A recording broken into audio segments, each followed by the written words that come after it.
I'm Clinton Jenkins. I am running for mayor here in the city of Suffolk, and I am 61 years old. And why have you decided to run for mayor? Well, when I wasn't successful in serving, being reelected to the General Assembly, person expressed they were pleased with the way I served, and they thought I was fair. They felt I was fair across the city. I treated everyone with respect, and I was fair.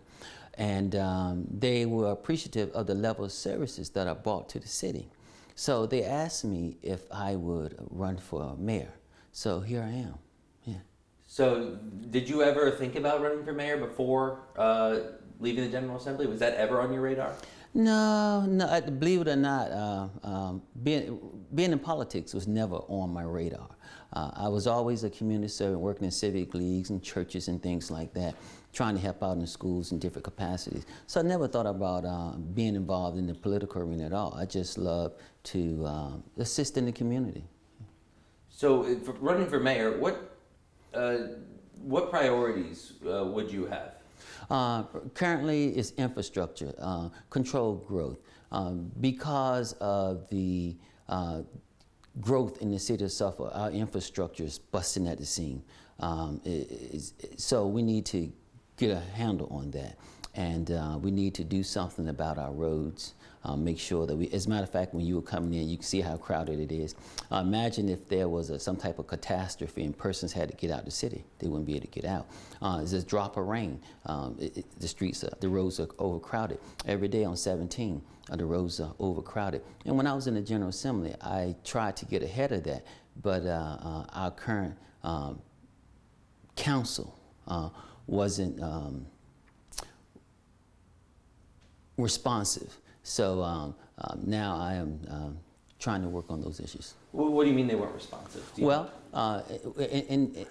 when I was in the General Assembly, taking a look at 17, I reached out to our city council and asked them to, hey, look, let's work together and get some funding to do something about the roads, and spoke to our current mayor, and he was non-responsive.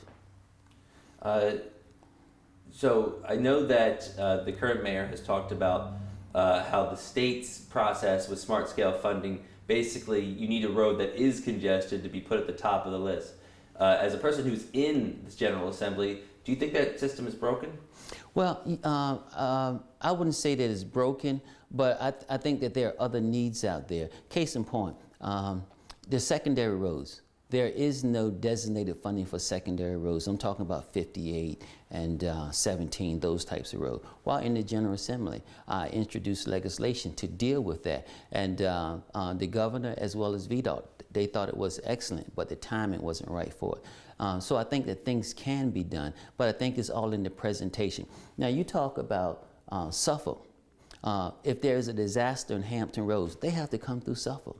So these roads need to be prepared to deal with that traffic in those situations. So I think it's all in the approach in our presentation, how we present those things to educate the General Assembly on those issues. Would you agree that we are reliant on state funding to solve those problems?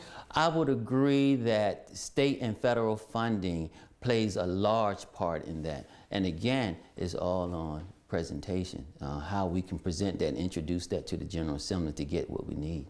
Yeah, I remember seeing your letter when you were in the General Assembly at the time, coming out against the 460 project because you said you didn't see the money to be able to upgrade those roads, correct? Well, actually, I didn't issue a letter on the 460 project. Actually, I appeared at City Council, and I informed the City Council as well as the person at that meeting that at that current time there was no allocated money coming from the General Assembly for the 460 project. Now, since then, the governor has used the Teapot Fund or something and brought money forward. So, has your mind changed on that? Just curious. Because I'm not currently serving in that particular role as the mayor on City Council, I have to wait till I get there. Then I'll make a judgment call as to how we go forward. But I think that the citizens should have some input in that process. I think we gave that project away, and the citizens really didn't get anything in return. You say controlled growth, correct? So what kind of growth still needs to happen?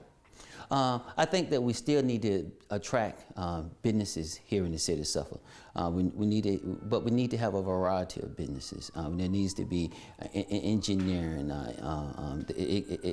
It could be textile, but we need to diversify the type of businesses that come in here so that we have a diversified workforce. Not only that, but we also need to work on our education system. Suffolk should be top of the line in our education, and what I mean by that is we should have, our teachers should be getting top pay. Not only that, but our schools need to be modernized, and we should be able to assist with making sure that the students get the resources they need for testing.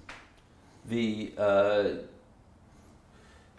school system, Suffolk has invested money into several new schools.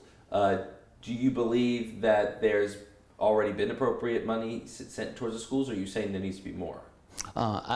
We need to do more. We need to do more. Currently, so when you talk about new schools, Suffolk has on the CIP, it's down the road. It's down the road. It's not now. It's not happening right now. And our schools are busting at the seams. But not only that, we don't want to stop at our schools, but we need to work on safety. Safety is an issue. We need to make sure Suffolk is a large mass of land. And all our resources shouldn't be in only 2 locations. We need to spread it out. We need more police presence, and we need more precincts. What is your vision for downtown? Do you believe that, I know the city recently just purchased the old Virginia Pilot building, as well as I think the SunTrust building. You know, some might say, why are they spending money on buildings that currently have no uses? Do you believe those were smart purchases?